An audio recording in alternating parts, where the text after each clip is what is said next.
오늘 제목을 한번 같이 읽겠습니다. 시작. 하나님과 여호수아와 나의 자신감. 이런 이야기가 있더라고요. 하나님께서 소를 만드시고 너는 60살까지 살아라. 대신에 너는 한평생 사람들을 위해 일하도록 하여라 했더니 일하기 싫은 소가 저는 30년만 살게요 라고 했다고 합니다. 걔에게도 너는 30년을 살아라 그랬더니 대신에 너는 사람들을 위해 집을 지키거라 했더니 집을 지키는 것이 지루할까 봐 그 개가 저는 15년만 살게요 했다고 합니다. 원숭이에게도 너는 30년을 살거라 대신에 사람들을 위해 재롱을 떨어라 그랬더니 재롱 떨기 싫었는지 저도 15년만 살게요 했다고 합니다. 사람에게는 너는 30년만 살아라 그랬대요. 대신에 너에게는 생각할 능력을 주겠다 그랬다고 합니다. 그랬더니 이 생각을 해본 사람이 하나님께 요구를 했대요. 소가 버린 30년 제게 주세요. 개가 버린 15년 제게 주세요. 원숭이가 버린 15년 제게 주세요 했대요. 그래서 사람은 30년을 그냥저냥 준비하며 살다가 30년 동안 소처럼 일만 하고 퇴직 후에는 개처럼 15년을 집 지키다가 그 뒤에는 손자 손녀한테 재롱 떨다가 가는 인생이 인간의 인생이다 하는 이야기를 하더라고요. 여러분은 어떻게 살고 계십니까? 여호수아서가 오늘 마쳐지는데요. 여호수아를 묵상하면서 참 여호수아는 힘들었겠다라는 생각을 하게 되었습니다. 여러분 한번 생각해 보세요. 이스라엘 백성들은 지금도 모세를 그들의 역사 속에 가장 위대한 지도자로 기억하고 높이고 있습니다. 그렇다면 그 당시에는 어떻겠습니까? 그 모세의 뒤를 잇는다는 것 결코 쉬운 일이 아니었을 겁니다. 저도 조금 압니다. 우리 모세 같은 우리 원로 목사님 뒤를 이어봤기 때문에 조금은 그 심정을 알 것 같아요. 생각해 보세요. 여호수아는요, 노예였다가 그냥 평민이 되었어요. 그런데 모세는 애굽의 왕자였습니다. 띄워주세요. 여호수아는요, 노예 교육을 받았어요. 그런데 모세는 최고의 교육을 받았어요. 여호수아는요, 요단강 건넜어요. 여러분, 요단강은요, 저도 북한 그 접경지 가봤는데 압록강이요, 무슨 개울 같아요. 요단강도 그렇게 안 깊어요. 어떤 건 개울 같대요. 그런데 모세는 홍해 바다를 건넜습니다. 모세가 살았을 때는 만나를 먹게 해줬어요. 그런데 여호수아 때는 만나가 그쳤어요. 모세는 광야에서 그 백성들을 현상 유지만 하면 됐어요. 그런데 여호수아는 가나안 땅에 들어가서 목숨 걸고 전쟁을 해야 했어요. 참 힘들었겠죠. 그런데 여호수아는 그 힘든 것을 해내었고 감당해내었습니다. 보통 우리는 성경의 인물들을 생각할 때 저분은 나랑 다르게 훌륭해서 믿음이 좋아서 저러지 나는 못해 이런 생각들을 하게 되지요. 과연 그럴까요? 아니요. 성경을 하나님의 열심의 관점에서 보면 여호수아도 우리와 별반 다르지 않는 사람이었습니다. 그런데 어떻게 여호수아가 그의 인생의 말년에 우리가 잘 아는 이 위대한 고백, 오늘 본문 15절의 고백을 하고 있을까요? 만일 여호와를 섬기는 것이 너에게 좋지 않게 보이거든 너희 조상들이 강 저쪽에서 섬기던 신들이든지 또는 너희가 거주하는 땅에 있는 아모리 족속의 신들이든지 너희가 섬길 자를 오늘 택하라. 오직 나와 내 집은 여호와를 섬기겠노라 하니. 너가 우상 숭배하고 싶어? 해라. 마음대로 해봐라. 그러나 나와 내 집은 여호와를 섬기겠다는 이 위대한 고백을 어찌 할 수 있었을까요? 하나님의 열심의 관점에서 보면 도대체 여호수아가 믿고 따르고 섬겼던 그 여호와 신은 어떤 신이었기에 이런 고백을 만들어내는 걸까요? 여호수아가 평생에 만난 하나님은 어떤 하나님이기에 그에게서 이런 고백을 받아내시는 걸까요? 여호수아는 우리와 달리 타고난 용사라고 생각합니다. 타고난 믿음의 사람이라고 우리는 오해합니다. 아닙니다. 그도 동일하게 우리와 같이 동일하게 두려워 떠는 사람이었습니다. 그것을 어떻게 알 수 있습니까? 여호수아 1장 6절에서 9절 여호수아에게 모세의 뒤를 이어 그 사명을 맡길 때 하나님이 이렇게 말합니다. 강하고 담대하라.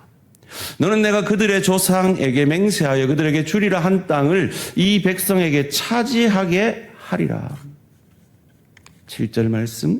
오직 강하고 극히 담대하여 나의 종 모세가 내게 명령한 그 율법을 다 지켜 행하고 우로나 좌로나 치우치지 말라. 그리하면 어디를 가든지 형통하리니 이 율법책을 내 입에서 떠나지 말게 하며 주야로 그것을 묵상하여 그 안에 기록된 대로 다 지켜 행하라. 그리하면 내 길이 평탄하게 될 것이며 내가 형통하리라. 내가 내게 명령한 것이 아니냐. 강하고 담대하라. 두려워하지 말며 놀라지 말라. 내가 어디로 가든지 내 하나님 여호와가 너와 함께 하느니라 하시니라. 여러분 계속해서 무엇을 어떤 말을 반복하고 계십니까? 계속 담대하라. 강하고 담대하라라고 명령하십니다. 이 6절 말씀에 보면요. 담대하라고 명령합니다. 7절에는 극히 담대하라고 명령합니다. 9절에서는 이것을 아예 명령이다 라고 말합니다. 여기서 명령이라는 이 단어는요, 선악과를 금지할 때 쓰인 단어라고 합니다. 왜 자꾸 이 말씀하시죠? 지금 여호수아도 두려워하고 있기 때문입니다. 놀라고 있기 때문입니다.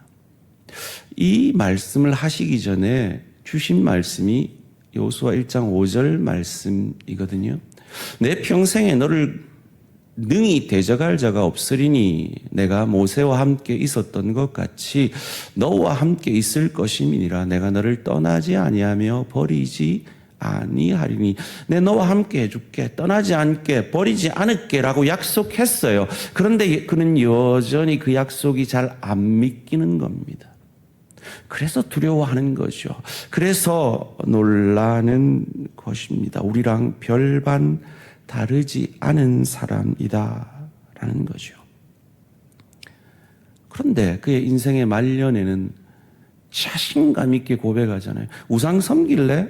섬겨봐라. 그러나 나와 내 집은 여호와를 섬길 것이다. 이 여호수아 1장에 나오는 이 하나님의 자신감이 비로소 그의 말년에 그의 자신감이 되고 있습니다. 그의 평생에 그가 만난 하나님이 어떤 하나님이기에 하나님의 자신감이 그의 자신감이 되었을까요? 출애굽기 33장 11절에 여호수아를 청년이라고 우리가 이전에 쓰던 개역 한글판에서는 이렇게 말하고 있습니다. 사람이 그 친구와 이야기함 같이 여호와께서는 모세와 대면하여 말씀하시매 모세는 진으로 돌아오나 그 수종자 눈의 아들 청년 여호수아는 회막을 떠나지 아니하니라. 이전 성경에는 청년이라고 여호수아를 칭하고 있습니다. 개역 개정에서는요. 젊은 수종자 여호수아라고 칭하고 있습니다. 여러분 여호수아의 나이가 몇 살쯤에 이 청년이라는 얘기를 들었을까요? 얼마 전에 신방을 가는데 우리 김순아 전도사님, 할머니 김순아 전도사님이 이렇게 말하는 걸 듣고 제가 같이 웃었거든요. 우리 중년은요 이렇게 얘기하시더라고요. 할머니가 중년이라고 얘기를 하셔가지고 제가 같이 웃었는데요. 여러분은 어떠십니까? 중년이라고 생각하십니까? 노년이라고 생각하십니까? 청년이라고 생각하십니까? 그의 나이가 몇 살이었는지 정확히 성경은 기록하지 않고 있습니다. 그런데 성경은 그를 청년이다, 젊었다라고 기록하고 있어요. 그런데 놀라운 것은요, 그 청년 여호수아에게 그가 처음으로 성경에 등장하는 것이 출애굽기 17장 9절인데요. 놀랍게도 출애굽한 지 얼마 되지 않아서, 즉 노예로 있었던 여호수아가 출애굽한 지 얼마 되지 않아서 군대 지도자가 됩니다. 17장 9절입니다. 모세가 여호수아에게 이르되 우리를 위하여 사람들을 택하여 나가서 아말렉과 싸우라. 내일 내가 하나님의 지팡이를 손에 잡고 산 꼭대기에 서리라. 우리가 잘 아는 그 얘기 말이죠. 모세가 손을 들면 전쟁에서 이기고 지쳐서 손이 내려가면 홀과 아론이 이렇게 손을 잡아서 다시 올리면 전쟁에서 이긴 그 유명한 전쟁 말이죠. 여기서 여호수아가 처음 등장을 합니다. 그가 처음 성경에 등장하는 이 아말렉과의 전투에서 배운 것이 무엇일까요? 이 전투에서 그는 어떤 믿음을 배웠을까요? 첫 번째로 여호수아의 자신감, 하나님의 자신감이 여호수아의 자신감이 될 수 있었던 것은, 여호수아는 그 전쟁을 통해서 전쟁은 하나님께 속하였음을 경험함으로 믿음이 자라갔던 것입니다.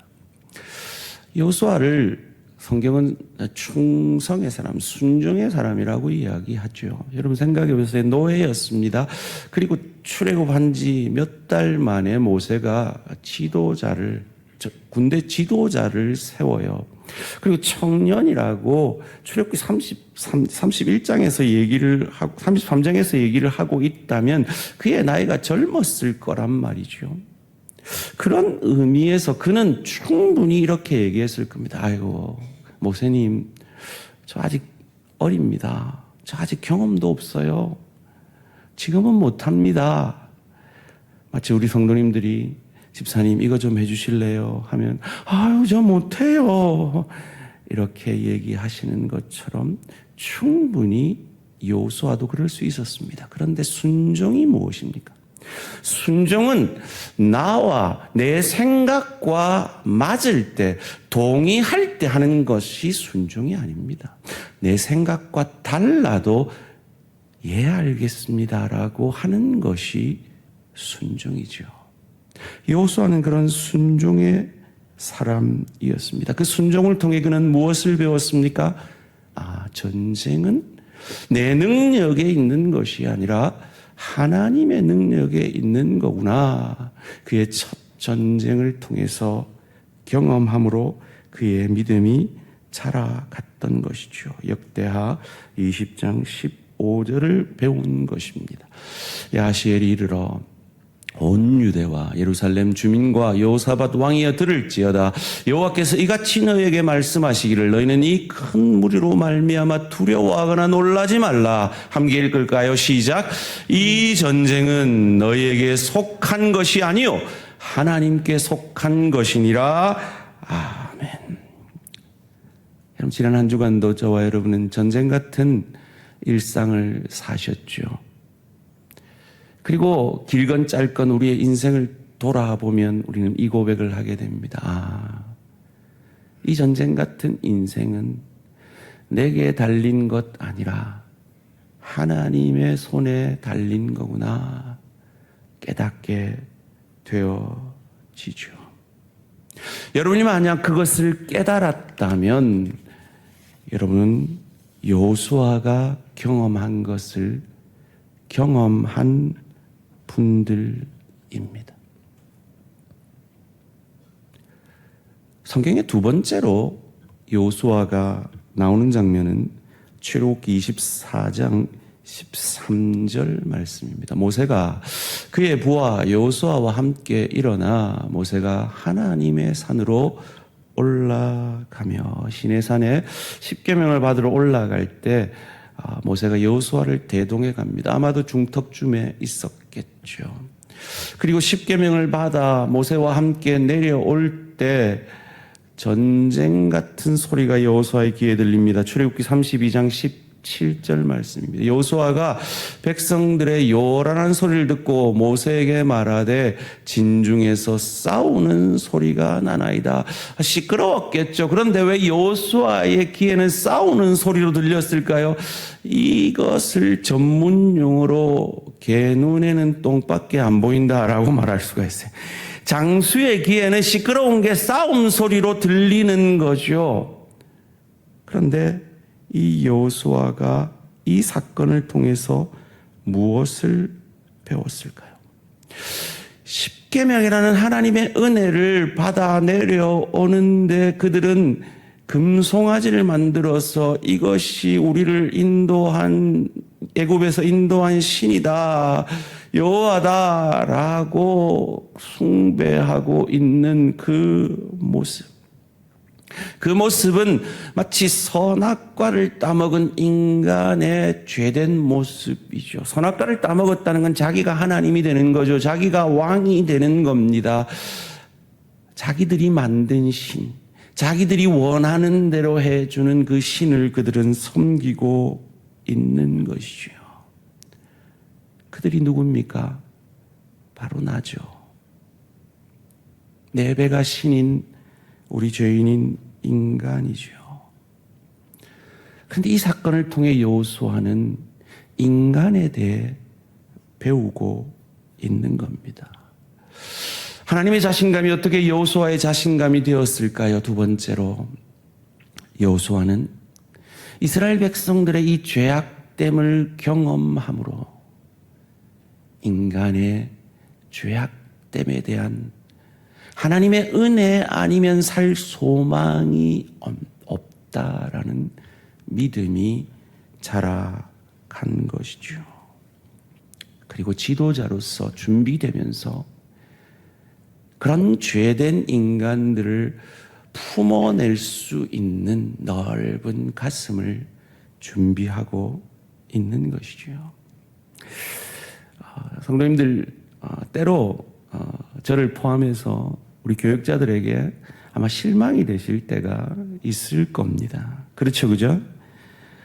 전혀 안 그러신다는 표정으로 앉아 계신데 그런 줄 압니다. 근데 죄송하지만 저희도 성도님들한테 실망이 될 때가 많이 있습니다.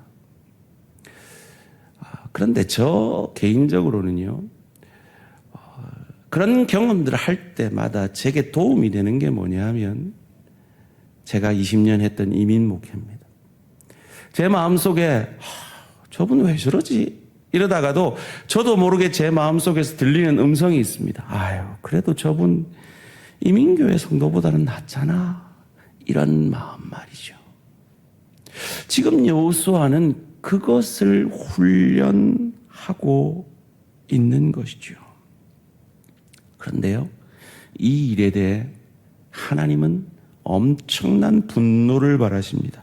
출애굽기 32장 9절 10절 말씀 함께 읽습니다. 시작. 여호와께서 또 모세에게 이르시되 내가 이 백성을 보니 목이 뻣뻣한 백성이로다. 그런즉 내가 하는 대로 두라. 내가 그들에게 진노하여 그들을 진멸하고 너를 큰 나라가 되게 하리라. 저 인간들 다 멸하고 새 나라 한번 세워보자. 이렇게까지 진노하십니다. 이에 모세의 응답은요, 애원이었습니다. 출애굽기 32장 11절 12절 말씀입니다. 모세가 그의 하나님 여호와께 구하여 이르되 여호와여 어찌하여 그 큰 권능과 강한 손으로 애굽 땅에서 인도하여 내신 주의 백성에게 진노하시나이까? 어찌하여 애굽 사람들이 이르기를 여호와가 자기의 백성을 산에서 죽이고 지면에서 진멸하려는 악한 의도로 인도해 내었다고 말하게 하시려 하나이까? 주의 맹렬한 노를 그치시고 뜻을 돌이키사 주의 백성에게 이 화를 내리지 마옵소서. 이 다른 백성들이 저 여호와시는 저 그 백성들 애굽에서 나와서 죽이려고 인도했지. 이런 얘기 왜 들으시려고 합니까? 라고 하면서 어떤 고백으로까지 깊어지고 있습니까? 출애굽기 32장 32절 말씀입니다. 그러나 이제 그들의 죄를 사하시옵소서. 그렇지 아니하시오면 원하건대 주께서 기록하신 책에서 내 이름을 지워버려 주옵소서. 사랑하는 성도님들, 혹 여러분이 믿지 않는 가족을 위해 여러분 이렇게 기도하고 계십니까? 이렇게 기도하셔야 합니다. 왜냐하면 이 모세의 마음이 곧 하나님의 마음이기 때문입니다. 모세가 이렇게 고백할 수 있었던 건 모세는 아는 거예요. 자기가 백성들을 사랑하는 것보다 하나님이 그 백성 더 사랑하시는 것 아는 거예요. 나 말리지 마, 저들을 다 멸할 거야 라고 말씀하시는 그 하나님의 속내가 아니야, 나 좀 말려줘 라는 걸 알고 말리는 거죠. 그런데 만약에 군대 장군, 군인이었던 요수아가 모세 입장이었으면 이렇게 고백했을까요? 아니면 진짜 다 잡아 죽였을까요? 군인들은요, 명령에 살고 명령에 죽잖아요. 그러니까 저 하나님의 소유, 하나님이 죽이라면 죽여야지라고 죽였을지도 몰라요. 그러니까 하나님이 모세에게 지도자를 맡기신 거겠죠.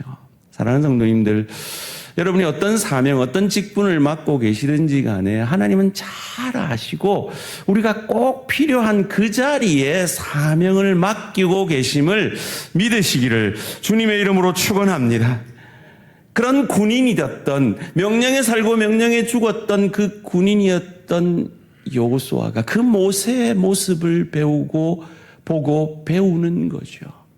하나님의 마음을 깨달아 알아가는 것입니다. 그리고 그는 저런 하나님이라면 다른 사람 그 하나님 다 버려도 나와 내 집은 저 하나님을 섬기겠다라고 그의 인생의 말년에 고백하고 있는 것입니다. 만약에 저와 여러분이 그런 하나님을 만나셨다면 나의 부족과 연약과 죄악됨에도 불구하고 멸하지 아니하시고 그 죄를 그의 아들 예수 그리스도를 통해 받게 하심으로 그를 믿는 우리에게 구원의 은혜를, 죽어 마땅한 우리를 살려주신 그 은혜를, 그 믿음을 여러분이 가지고 계신다면 여러분은 여호수아가 경험한 것을 경험한 분들이십니다. 그 후에 여호수아가 어디에서 등장하느냐?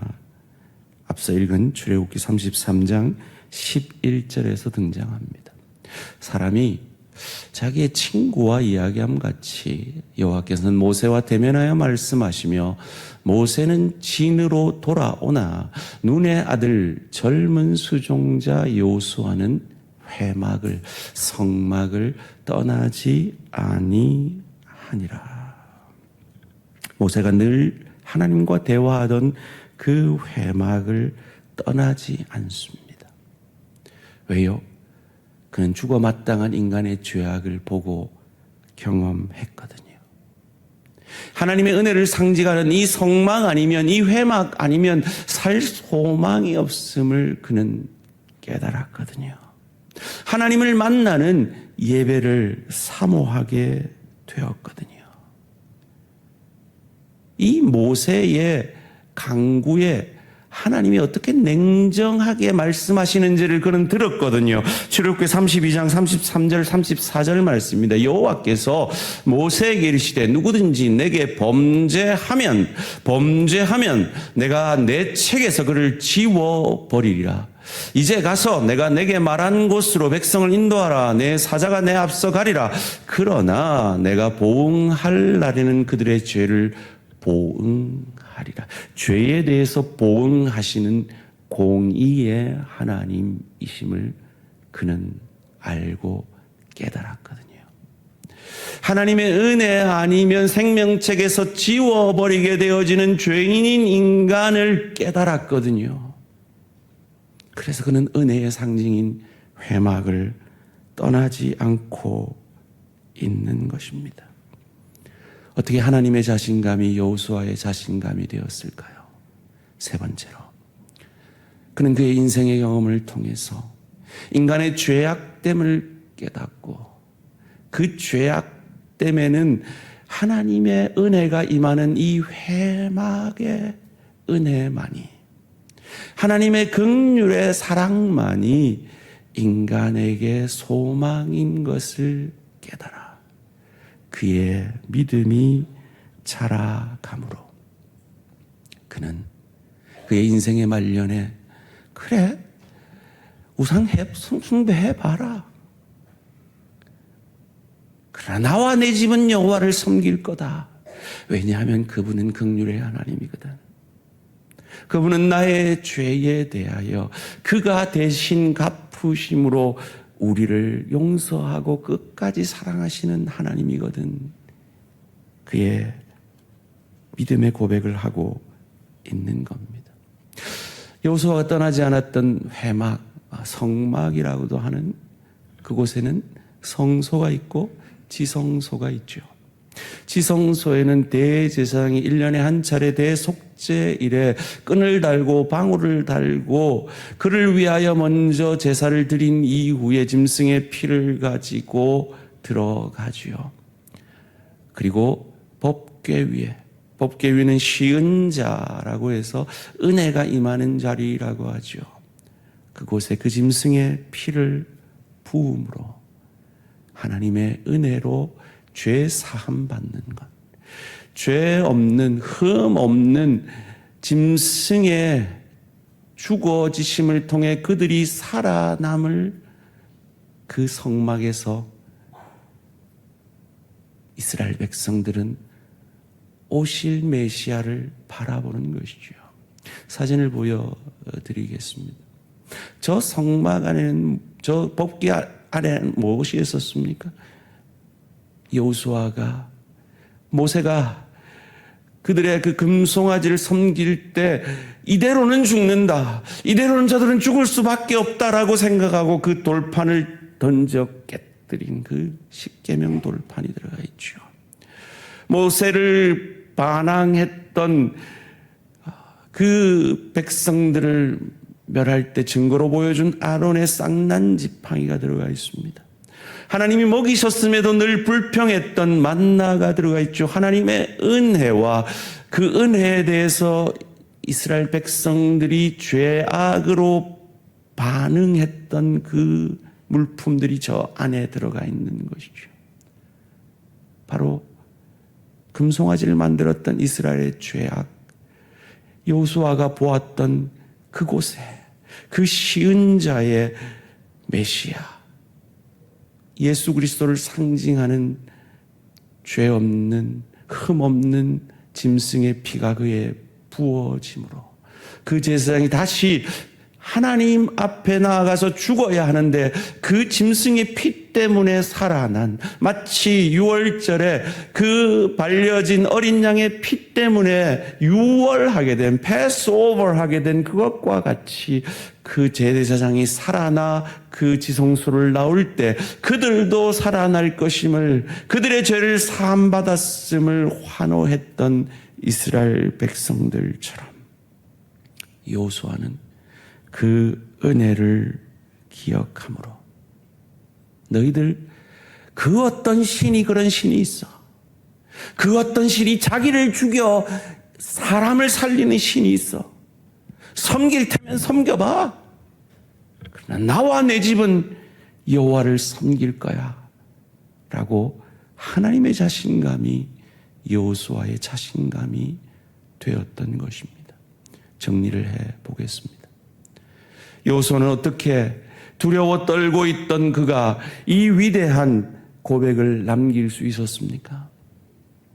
그의 순종을 통해 하나님의 역사를, 그래서 전쟁은 하나님께 속해 있음을 그는 깨달았죠.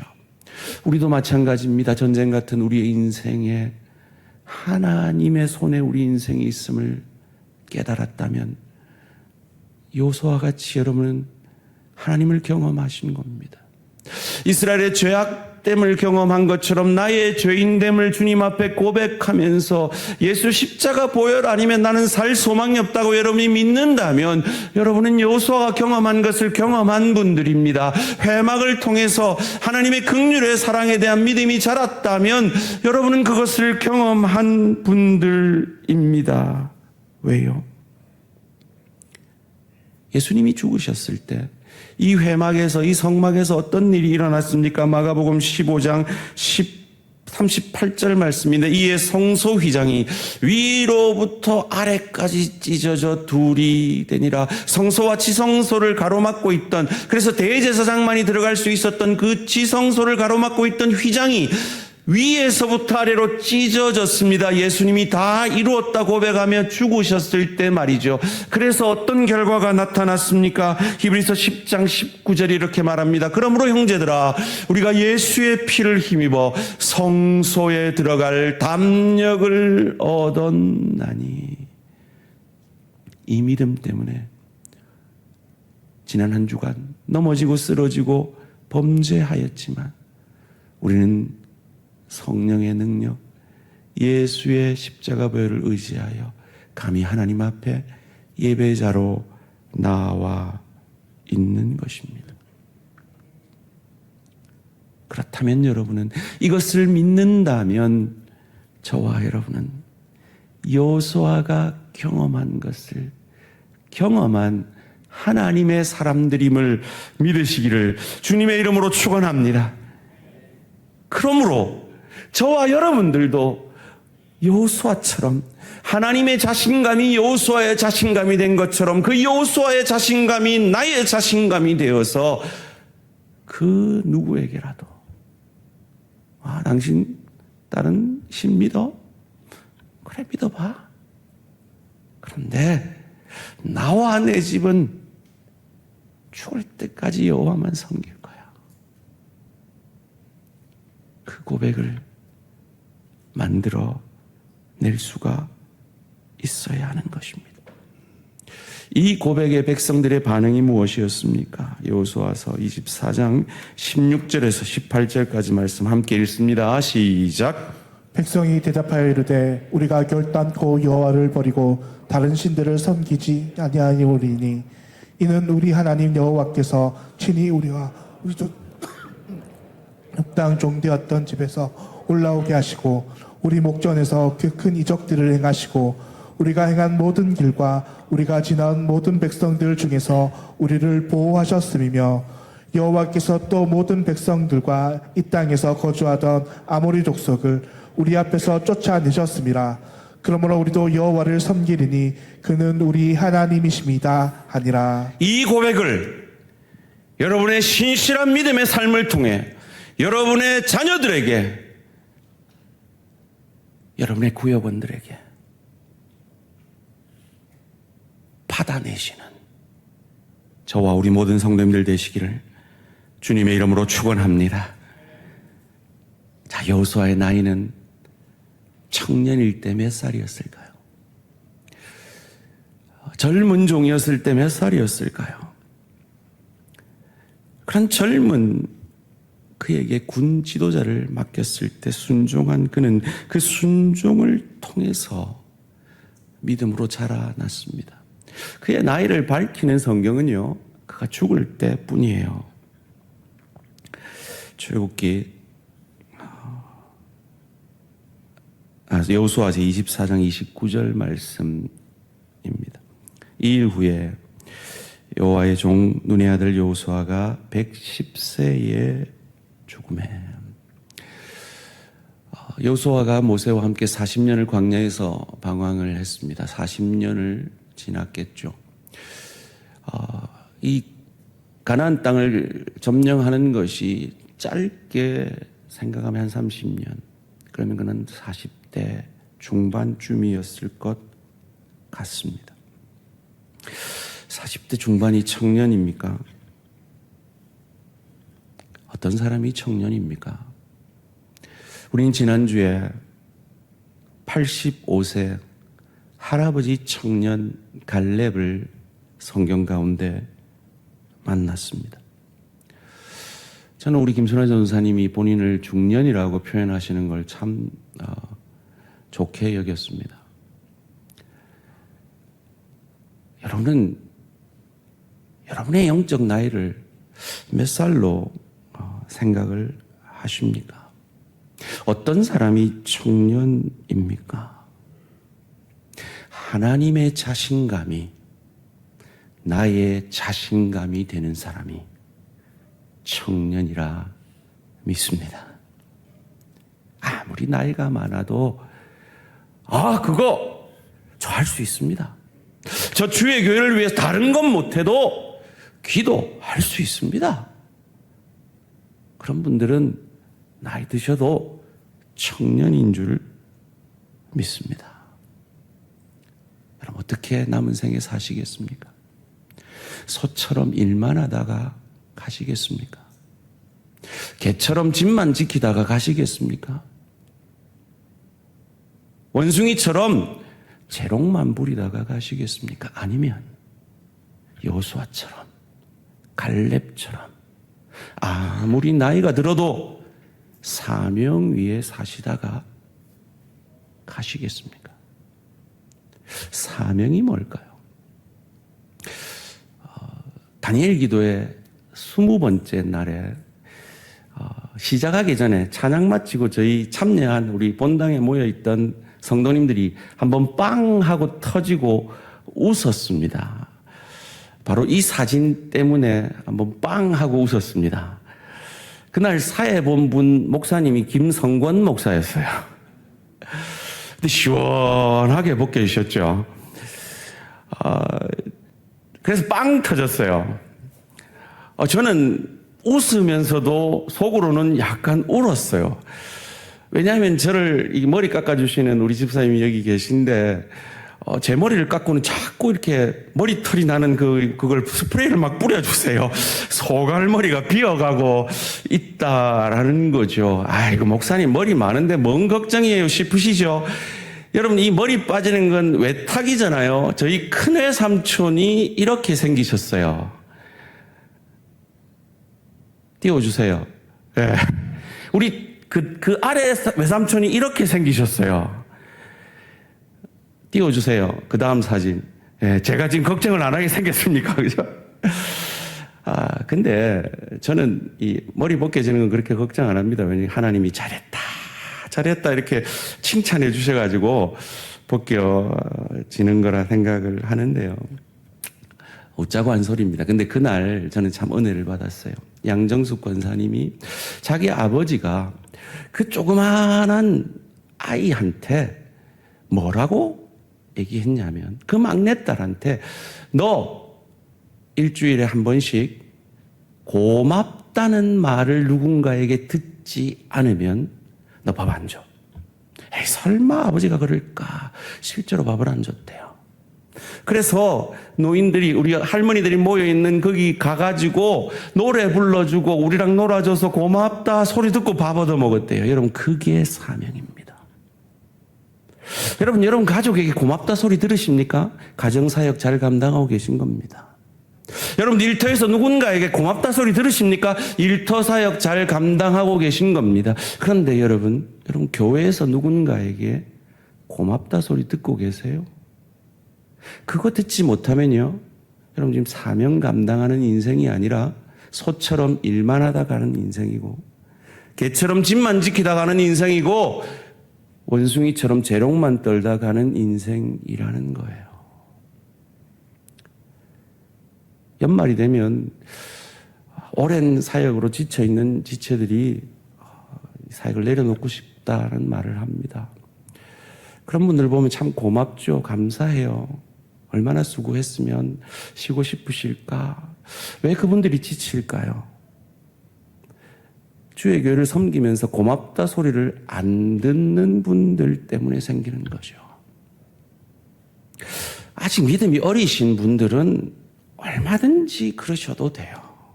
그런데 신앙의 연수가 오랜 분들 가운데도 아직 누군가에게 아이고 그래 섬겨줘서 고맙다 소리 못 들으시면 이번 사역 박람회 잘 들어보시고 내가 뭐 할 수 있을까 한번 진지하게 한번 고민 한번 해보시면 좋겠습니다. 여러분, 사명 따라 사는 인생은요, 사람에게도 그런 소리 듣지만 하나님 앞에 갔을 때 참 고맙다. 나를 위해 내 대신 그 일 해줘서 고맙다 소리 듣는 겁니다. 사명 따라 사는, 그래서 하나님의 자신감이 나의 자신감이 되어지는 청년으로 하나님 앞에 설 수 있는 저와 우리 모든 성도님들 되시기를 주님의 이름으로 축원합니다.